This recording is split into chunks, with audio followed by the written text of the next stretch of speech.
Alrighty, let's roll it up again. Back into Battle City. We've got an interesting one here. Marik going up against Seeker. And before this one starts, let me give out a shout out to some new commenters that I've had over the weekend as well. Zach Ruiz 9462 found your channel not too long ago. It's a cool idea. Keep up the good work. Appreciate you, bro. I am 100% going to be doing Yu-Gi-Oh for a long time. The Unraveling of Lethine, that's another new commenter as well.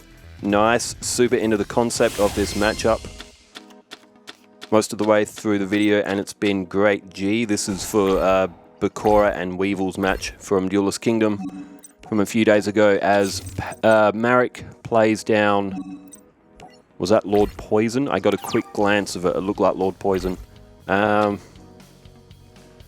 Also, Jason Presland, Catalowans as well, in the comments as well. Appreciate you guys.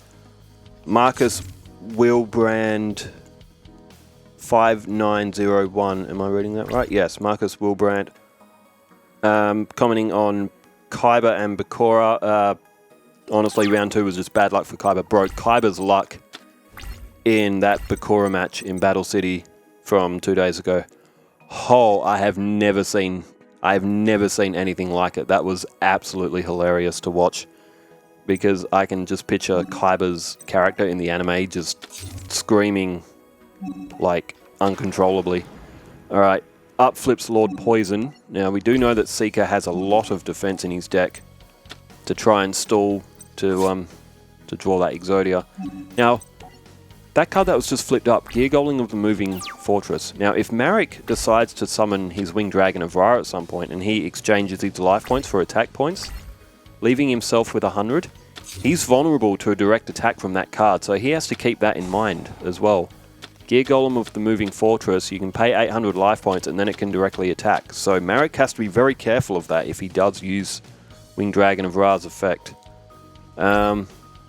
Matthew Stordinger, 1224. Am I saying that right? Stordinger? Matthew Stordinger? That looks right.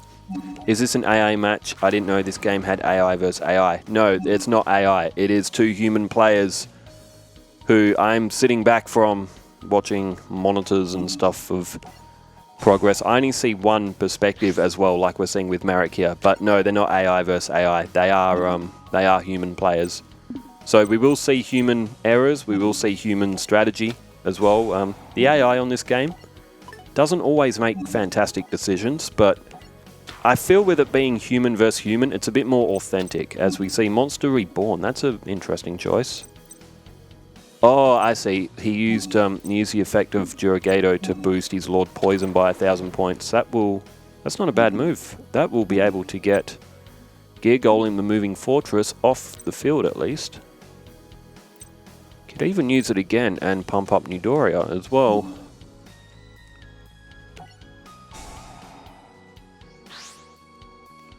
There he goes, Yugioh pumps up Nidoria. And Marik's got a bit of attack force here. I think it only lasts... might be a turn and an opponent's turn. Oh, there's Witch of the Black Forest. I can get an Exodia piece out. Also in the comments as well, Amamiya Casual as well, long-time commenter. Appreciate you, bro. Aaron van der Venter as well. I've seen your name pop up recently a bit. I remember playing Duelist of the Roses with a Dragon deck. Oh man, the Dragon deck in Duelist of the Roses was great. I think I did a run. Did I do a run with Dragons? I'm pretty sure I did. And Amamiya Casual was commenting, Dark is only strong when someone has no removal in their deck, which is why Bakura's deck had a few different ways to win. Yeah, Bakura's deck in Battle City was like as evil as it gets, man. The awesome 1989 Kaiba vs Maya would be awesome. Yeah, a Battle City match with Kaiba and Maya, that is looking to be really, really good. Nasir Premier 904 commenting on Kaiba and Strings' match. I put Humanoid Wormdrake in my Ra deck as fodder, and I've been going down this rabbit hole about slime cards, and was saying about how it would be cool if they were an archetype. I reckon that would be a cool archetype, absolutely. The slime cards on this. Now, I am supposed to be commenting the match. I missed everything that happened there. I would assume that... Wow, how did... Marik, I wasn't watching. I'm sorry, I was looking at the comments. Seeker's... Well, his monsters would have been destroyed from those attacks, and he possibly didn't have another one to play. And look at that. Or was Dark Core activated to get Yugioh off the field or something like that? Anyway, it's looking very bleak for Seeker right now. He's got no defense. Oh, the Dark Door. That's a fantastic card for his deck. Or End Phase. Okay. Hang on just a sec. What did he play? Oh, okay. Did he play Reload? I just heard Reload get called out, so so Seeker reloaded his hand as well.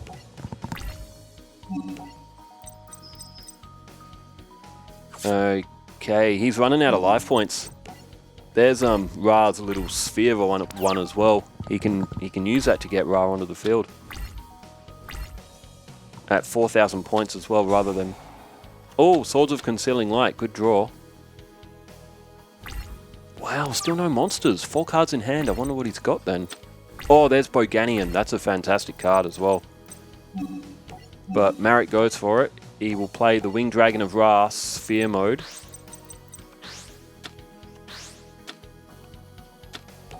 And on the next turn, he will be able... Oh no, he can do it now, can't he? Yeah, he can get Winged Dragon of Ra on the field. Now, it'll have 4,000 points from this effect, so we may actually be seeing Marik defeat Seeker as we see Winged Dragon of Ra. I'm so disappointed this game didn't put in special animations for the God cards. I'm actually quite surprised by that.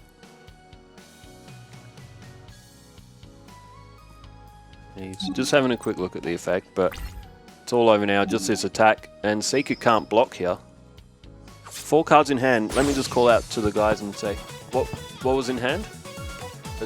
Oh, wow. Wow, Seeker had 4 Exodia pieces in his hand. That's why he wasn't playing any monsters down. There's no point Seeker throwing an Exodia monster in defense because he will lose it and then he won't possibly be able to win. But wow, Seeker, I can confirm, had a head, both legs, and an arm. He needed the right arm, and he would have been able to summon Exodia. Cool Boy 666. Does Bones not have Dragon Zombie? He did, yes. It is in his deck, he just didn't draw it in that match with Mako. But yes, Bones has all of his anime cards, plus just a bunch of zombies from early Yu-Gi-Oh days. Camp Farting Rocks 9403, also been in the comments as well. Pegasus could have ended that first duel a few turns earlier by using D-Spell on Toon World. Yeah, Pegasus, he likes to play with his opponents. He's so overconfident all the time. Marik has started off with Gilgarth this time. And this is a bit better of a looking hand for Seeker. He's got a lot of defense, Shard of Greed. There's also Cup of Ace as well, which is a 50-50 to draw some new cards. And Mecha Jason as well. When is the next Duelist of the Rose stream? I've been watching them and looking forward to it, but kind of want to see you start over. So start from an exact new game. I don't stream them. I film them and then upload them. I haven't done a live stream before ever. It is in the back of my mind though, doing live streams. Maybe some point, yeah, I will start doing live streams. For the time being though, probably just the post-prod format of. But yeah, I need to get a proper room set up if I was going to do streaming. Duelist of the Roses, yeah, I've been meaning to do some new ones for a while. I haven't done a Duelist of the Roses video for months.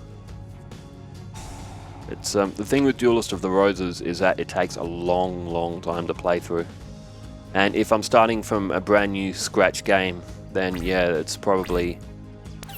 How long would it take me to go through that on a brand new deck? Probably 5 or 6 hours. So I'd have to accumulate some cards, unless I would be allowed to enter the codes in to get cards. Remember at the end of Duelist of the Roses where you could enter the card, like it would give you like 1 of 15? Well, the thing is, someone dug through the game files and posted on Reddit and basically listed all the codes for almost every card in the game, which was absolutely groundbreaking. Alright, down goes Granadora from Marik as well. And I don't think I've missed any comments, although I might have as well. I had heaps come through on the weekend. I haven't had that many comments, I think, ever come through. SCH292 also in the comments as well, just looking through if I... Sorky as well. Josh Sweeney, aka Shepherd, happy birthday to you, channel. Yeah. The three... Oh, Liam 4479, there's another commenter as well. This channel deserves more subscribers. The sub count for the channel is slowly building. I'm quite happy with it. I reckon it's growing quite good, but it's not about the amount of subscribers, it's about the quality of the people who are watching your channel, and I would take 1,000 real fans over 1 million fake fans any day of the week. Lexero9295 as well, your boy JB92, and then it's there's Timothy Bologna as well, Bologna as well. That was from 5 days ago.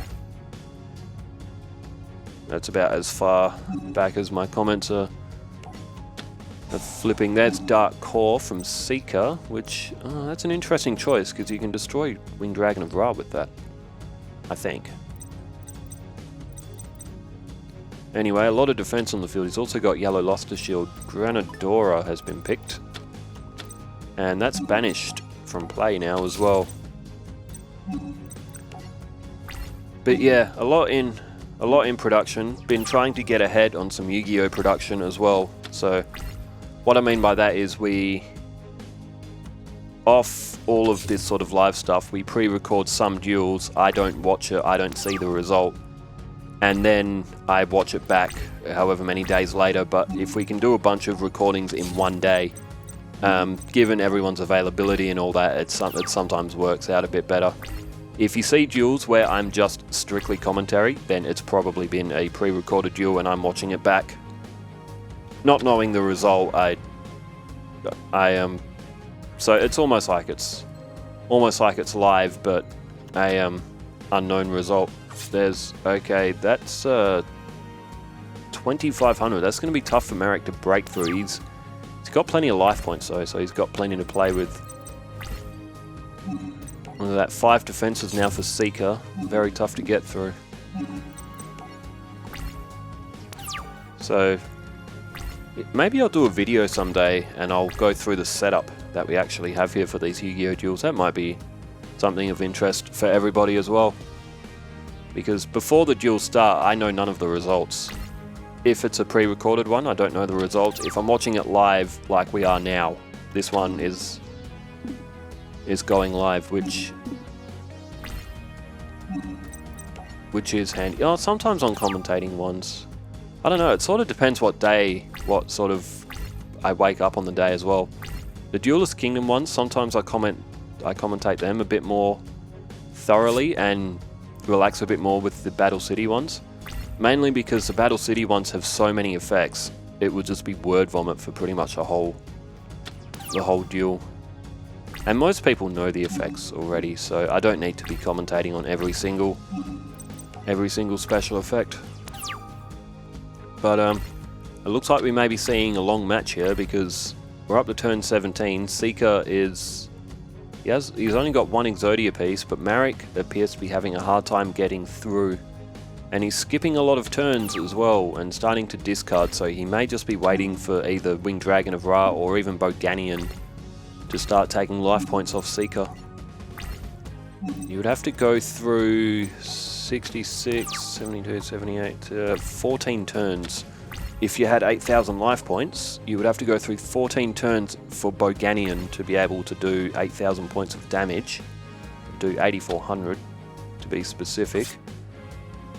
And Marik attacking away, he's flipping all the cards face up, so I guess he'll know what's what, but a lot of defense on Seeker's side of the field. Okay, what else have I been up to? I started playing Red Dead Redemption 2 for the very first time. And I think I'll go off on a bit of a tangent because I think this duel's going to be quite long and not really going to be that complex to follow. Yes, I started playing Red Dead Redemption 2 for the first time. I haven't played the first one before, but I downloaded number 2. It's free on, if you're a PlayStation Plus member, it's free at the moment. Ooh, Exodia's head.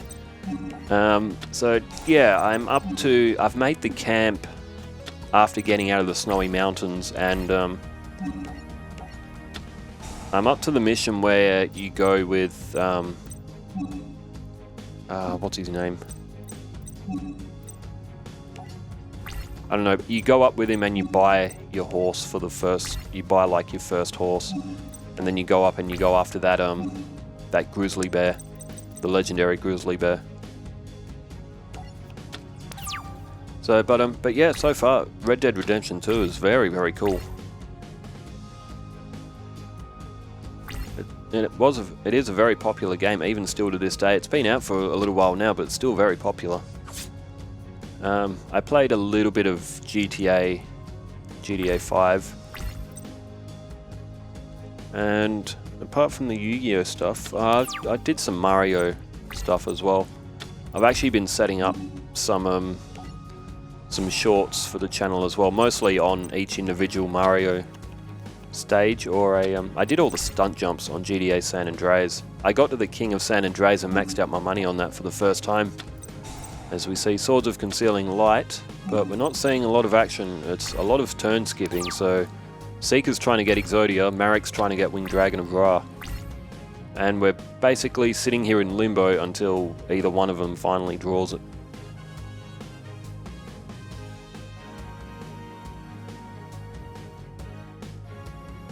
Yeah, a lot of big things happening in the gaming world at present time. We have GTA 6 on the horizon, estimated around February or so. There's that new Yu-Gi-Oh game coming out near the end of the year, where it's like a lot of the older games.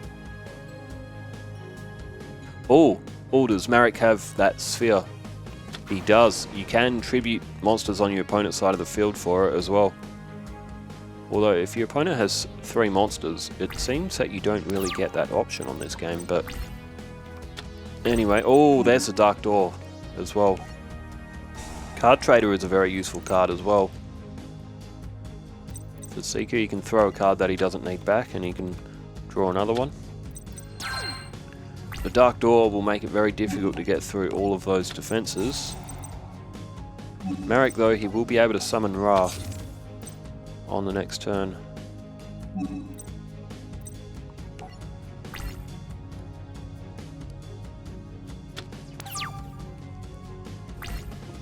Alright, so that should happen now. Marik should be able to tribute his Winged Dragon of Ra Sphere mode and pull forth a 4,000 attack point Winged Dragon of Ra. However, with it only being able to, now that the Dark Door's on the field, it's going to require Ra, although Seeker does only have Exodia pieces and he can't throw one of them down in defense. Oh, there goes that Divine Phoenix version. So if Ra gets destroyed, that Divine Phoenix one can come back. So with a 4,000 point advantage on the field. Oh no, don't throw Card Trader back in the deck. Oh, you donut. If you put Card Trader down, every time your monster gets destroyed, you draw another card. Oh well, to each your own. That may have been a mistake from Seeker. Seeker's player, he may have made a bit of an error there, unless he misread the card, because Supply Squad, every time a monster is destroyed, you can draw another card, unless he thought it was Heart of the Underdog, unless he seen that and thought it was that. Got the effects mixed up. Anyway, Giant Soldier of Stone is destroyed. Seeker does hold Brain Control. Oh, there's Reload. No, you don't really want to play Reload here. 3 Exodia pieces. And block attack. It's going to be a blunder if Seeker runs out of defense, and turns out if he kept Card Trader, sorry, not Card Trader, Supply Squad. Anyway, we will see. So a slow Long process duel. There was one Seeker duel, which was a pre-recorded one, which had a note on it saying this match went nearly for an hour. That's why I sped that one up. But as I'm in a live process now, that is the benefit of doing live and pre-record as well. If one of the duels does go for an obnoxiously long time, I can speed it up and then commentate as it's going a bit faster. That's what I did with a Minecraft video. I am trying to do a Minecraft series. How many people watching play Minecraft? I've played it a little bit, but not much at all. So I don't really know how to play the game that well. But I want to try and do like a 100% run, if that's even really possible, a thing. But yeah, it actually performed better than I thought it would. It actually got viewed quite a lot.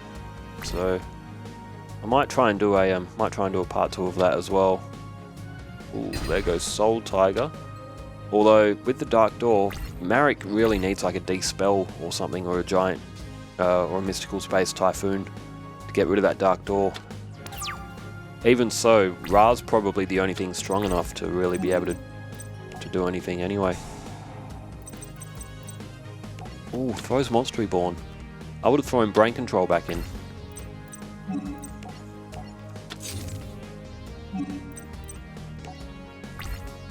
And Seeker is running it. Remember, he does have to draw an Exodia card as well. He's only got 12 cards remaining in his deck.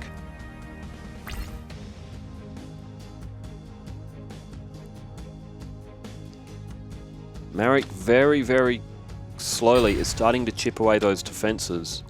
And there's, see now, Seeker could have drawn like another 4 or 5 cards by now if he didn't throw Card Trader back in. There goes Wormdrake. There's Dispel again.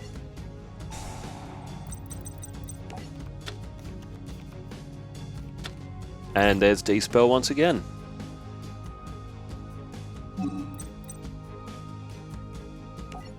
Well, that is what can happen with Card Trader when your deck starts getting low. And there's only one defense left on Seeker's side of the field. He may have blundered. It'd be a shame if he loses it because of those decisions, but we will see. It is still tough for Marik to actually get through this defense. Although now Seeker, if he doesn't play something in defense, Marik can flip. Oh no, he can't. He's still at the mercy of the Dark Door. I was just thinking there, why didn't he flip all the other cards up and attack? But yes, of course, don't you dare throw back Swords of Revealing Light. You need that card right now, Seeker. There's Supply Squad again. Unfortunately, it's a bit too late. You've lost all your monsters to get the effect to activate. But Swords of Revealing Light is going to be very, very, very, very scary for Marik. He's going to be seeing Seeker's card count get down into single digits now. And Supply Squad now is on the field, which this match would probably be over already if Seeker had that on, but with the Swords of Revealing Light, it's a 3-turn count now that Marik is going to have to try and survive. And he can't do anything. If it was the anime, Swords of Revealing Light probably wouldn't stop Winged Dragon of Ra. Probably take the sword and then attack Seeker with it. There's Witch of the Black Forest. That can draw an Exodia piece. Oh, there's Scapegoat. That would put 4 defensive shields on the field. He can't play it right now because all of his magic and trap zones are used. But that is devastating for Marik. With Dark Door and Scapegoat, he'll never get through that. It's just a matter of time, I think, now before Exodia gets drawn.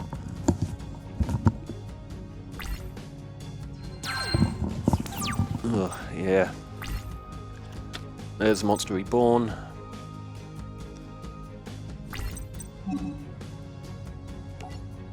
It'll be a good end to this week. WWE has got Bash at Berlin coming up. That'll be on Saturday or Sunday, depending where you're living in the world. Ooh, there's Coffin Seller. Although, Witch of the Black Forest is on the field. That could, in theory, you could flip that up and you could attack Winged Dragon of Ra and just draw that last Exodia piece.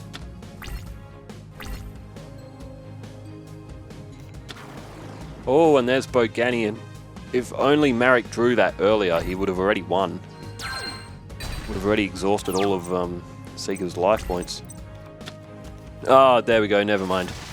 Seeker has pulled the last piece of Exodia, and we will see the animation as Exodia comes through and is about to punch Marik to hell. Well, the Winged Dragon of Ra might be a god, but it can't stop Exodia. Seeker picks up the second match, so they're at 1-1 now. If Marik has to draw Exodia very, very early, otherwise he won't be able to. He won't be able to win. He has to draw it very early. If Seeker draws up that defense and gets the Dark Door, it's almost impossible for Marik to win. Heroic Champion Excalibur.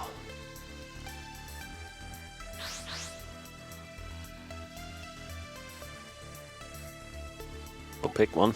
Either one will do. There we go. Alright, Marik is going first.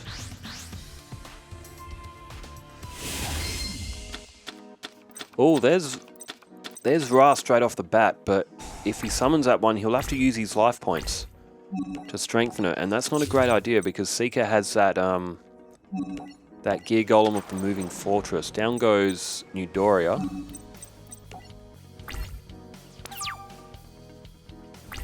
The thing is, Seeker's not going to attack you, he's only going to defend, so you can put whatever you want on the field in attack mode.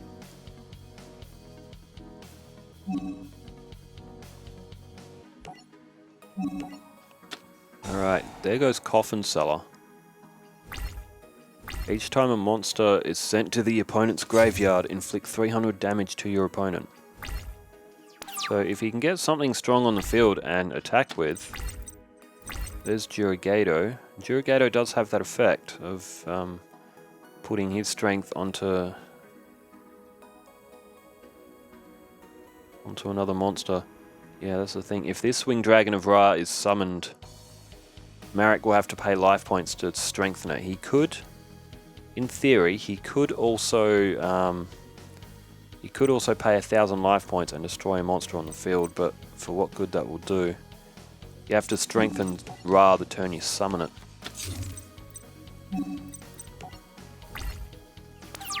Marik chooses not to attack. Probably a better idea. He knows that Seeker's going to have strong defense, and he'll only lose life points attacking with Newdoria.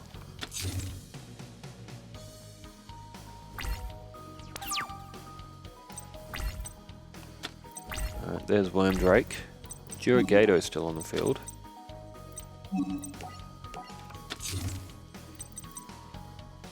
So again, we could see a long duel between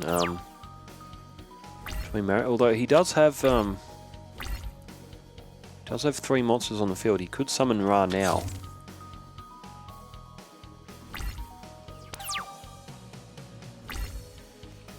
There's Humanoid Slime. And Marik chooses to go straight to the end phase. So he obviously is worried about that Gear Golem of the Moving Fortress. If he puts all of his life points onto Ra's attack, he will run that risk of getting a direct attack used on him. There's Jar of Greed for Seeker. Hidden Soldiers was drawn.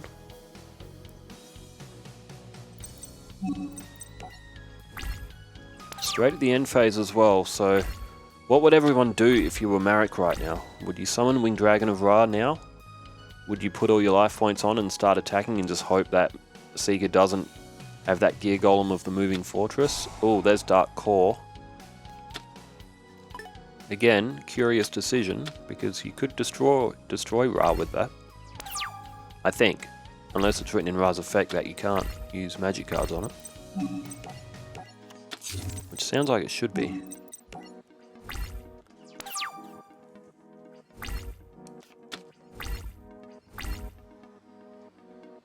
Alright, Seeker now with 4 defenses on the field.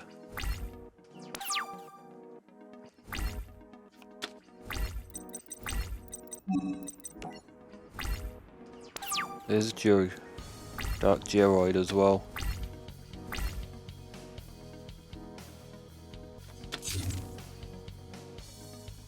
There's another face-down defense from Seeker. There's Lord Poison. Marik could, in theory... He could have 2 other monsters on the field. And have 5, then sacrifice the 3 face-downs and then try and...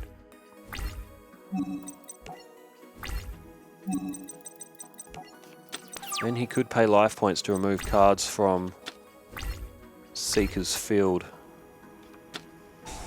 Oh, there goes Coffin Seller. Marik may have wanted that on the field just a little bit longer. He's stocking up cards in his hand. The thing is, if...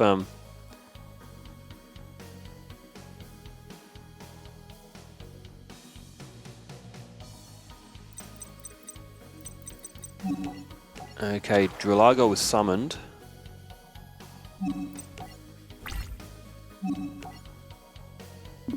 No, there's no point. There's no point attacking.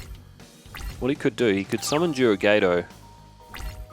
Hope they stay on the field, then summon Ra. Pay 5,000 life points to sweep Seeker's field, and then attack with Drillago and Yugioh directly. That's what I'm thinking. No, he's gone straight to the end phase again.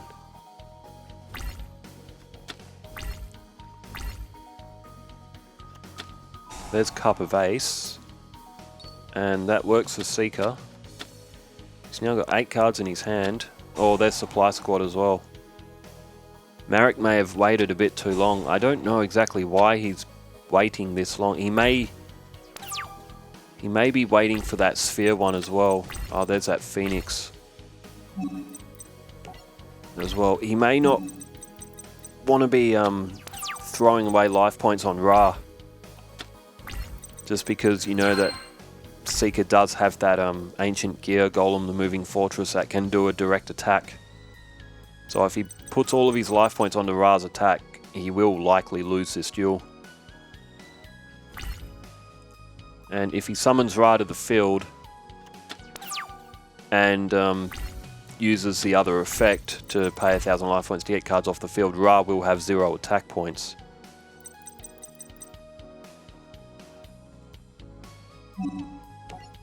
Oh no, here we go. Looks like we got some movement. Alright, Ra coming to the field now.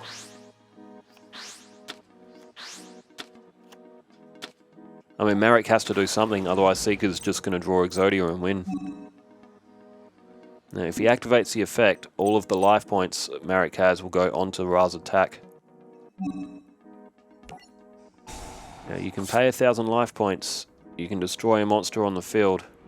Marik probably should have done this a bit earlier. The only issue with this, it leaves Ra on the field with 0 attack points. And then it can just be destroyed.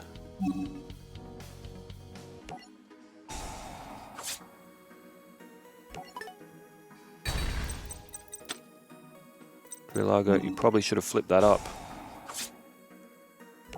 into attack mode.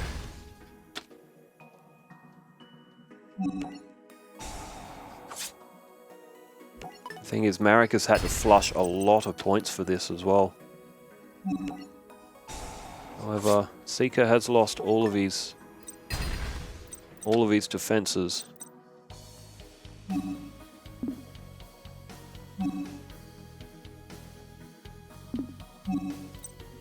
So he can destroy his own monsters as well. However, yes, this is a problem. Seeker may have lost all of his defense, however, Winged Dragon of Ra now sitting with 0 points on the field. There's multiple different ways you can play this, and I don't think the way Marik has played it was one of them. He could have attacked, well, I mean, he couldn't have attacked then because Swords of Concealing Light is holding down that Drillago that he has on the field. It isn't now. Oh, that's devastating. No, Marik, he finally got the right idea, but he's played it too late. Mind you, it looks like that Swords of Revealing Light came from came from the hand of Seeker to the far right on the screen, which means it would have been on the field for a while. Winged Dragon, with only 3,000 points left now as well, Marik can't keep paying 1,000 life points to keep sending Seeker's monsters to the graveyard. He can't do that forever. There is that Phoenix one, but I do believe that only lasts one turn. And then you can pull back the Sphere one, but then with Winged Dragon of Ra in the graveyard, the Sphere can only bring it from the deck or your hand, I think, if I'm remembering the effect right.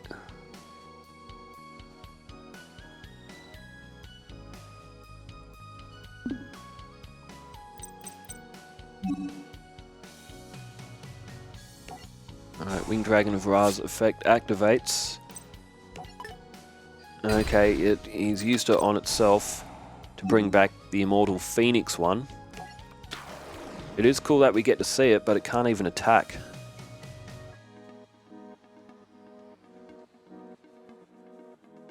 No, there's literally nothing Marik. So that'll go. He'll be able to get the Sphere back, ignoring its summoning conditions.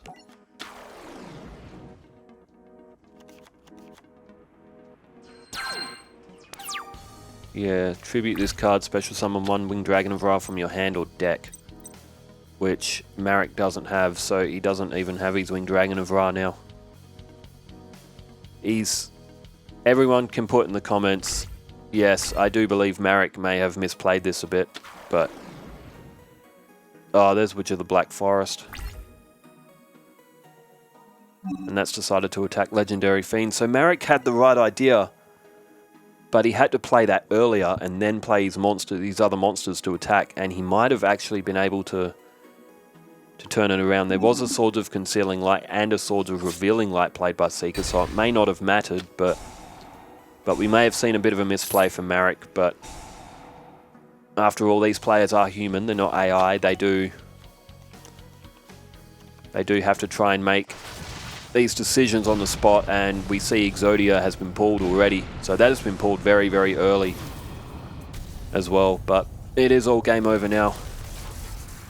Marik was able to get one win, but Seeker is a tough opponent when you've only got one main monster to do all your attacking, like Marik does with Winged Dragon of Ra. Anyway, this one has concluded. Would you have played it different? Let me know in the comments. We do like getting comments on people who will play things a bit differently. It gives us all a new perspective of how to play some of the cards as well. Anyway, that one is concluded. Seeker will pick up a season point, and let's pull up the season mode bracket. So Seeker defeats Marik in that one. Esper, Robot, and Strings is the next match. That will come up tomorrow as well, and we can see the standings there as well. Yugioh still sitting on top, along with Mai as well. And yes, that is all for today. I am going to head down the road and I'm going to get some McDonald's. I'm hungry after that. Anyway, thanks everyone for tuning in. Also, thanks for leaving all the comments as well. Wherever you are in the world, stay safe, keep well, farewell.